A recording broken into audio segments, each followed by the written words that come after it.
Cricket বিশ্বকাপে খেলতে পারাটা সহজ কথা নয়। ক্রিকেটের বৈশ্বিক এই আসরে অংশ হওয়ার কৃতিত্ব সারা জীবন গর্ব করে বলার মতো।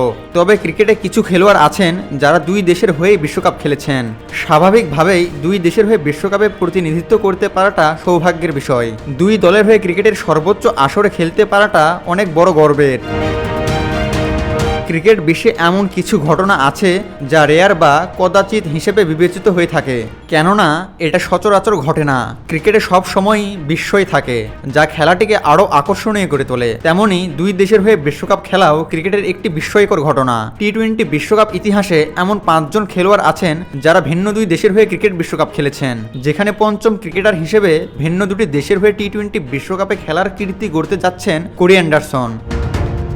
তবে অ্যান্ডারসনের প্রথম নন যিনি দুই দেশের হয়ে বিশ্বকাপের মঞ্চে প্রতিনিধিত্ব করছেন। এর আগে দুটি দেশের হয়ে 4 জন খেলেছেন টি-20 বিশ্ব আসরে। তাদের মধ্যে এবারের আসরেও মাঠ মাতাবেন 2 জন ক্রিকেটার। তো চলুন জেনে নেওয়া যাক দুই দেশের হয়ে বৈশ্বিক এই আসরে অংশ নিয়েছেন কোন কোন ক্রিকেটার। কোরি অ্যান্ডারসনের নাম শুনলেই সবার আগে মনে পড়ে ওয়ানডেতে আফ্রিদির 37 বলে সেঞ্চুরির রেকর্ড ভাঙার কথা। 2014 সালে ওয়েস্ট ইন্ডিজের বিপক্ষে 36 বলে সেঞ্চুরি করে রেকর্ড গড়েছিলেন নিউজিল্যান্ডে জন্মগ্রহণ করা এই অলরাউন্ডার। যুক্তরাষ্ট্রের ক্রিকেটের নাম লিখানোর আগে ব্ল্যাক ক্যাপসদের হয়ে 93টি আন্তর্জাতিক ম্যাচ খেলেছেন কোরি অ্যান্ডারসন। নিউজিল্যান্ডের হয়ে টি-20 বিশ্বকাপে খেলেছেন 2014 ও 2016 সালে। সেই অ্যান্ডারসনই কিছুদিন আগে রেকর্ড বইয়ের আরেকটি পাতায় নাম লিখিয়েছেন।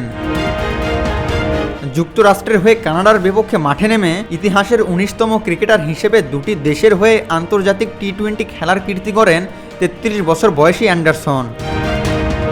ডেভিড ভিসা 2016 সালে ভারতের টি-20 বিশ্বকাপে দক্ষিণ আফ্রিকার হয়ে 3টি ম্যাচ খেলেন ডেভিড ভিসা। 2017 সালে আন্তর্জাতিক ক্রিকেট থেকে অবসর নিয়ে ইংলিশ কাউন্টি দল সাসেক্সে যোগ দেন এই পেস বোলিং অলরাউন্ডার। 4 বছর পর সেই ভিসায় আবার আন্তর্জাতিক ক্রিকেটে ফেরেন নামিবিয়ার জার্সিতে।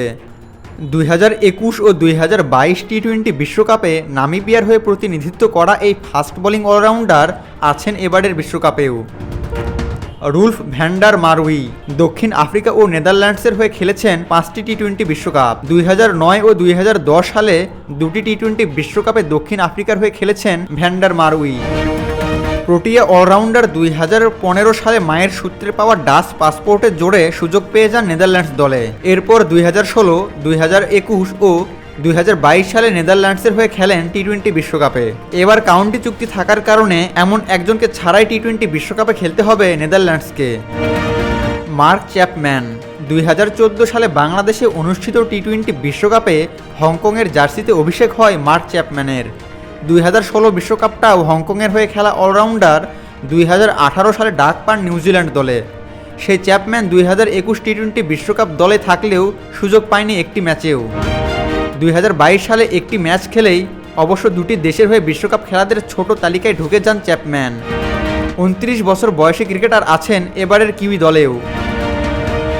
ডার্ক ন্যানেস নেদারল্যান্ডস ও অস্ট্রেলিয়ার হয়ে বিশ্বকাপ খেলেছেন ডার্ক ন্যানেস। 2009 সালে মা বাবার দেশ নেদারল্যান্ডসের হয়ে টি-20 বিশ্বকাপ খেলেন এই বাঁহাতি পেসার। 1 বছর পরে হওয়া পরের বিশ্বকাপে সেই ন্যানেস প্রতিনিধিত্ব করেন জন্মভূমি অস্ট্রেলিয়ার হয়ে। আবু তালহা অনফিল্ড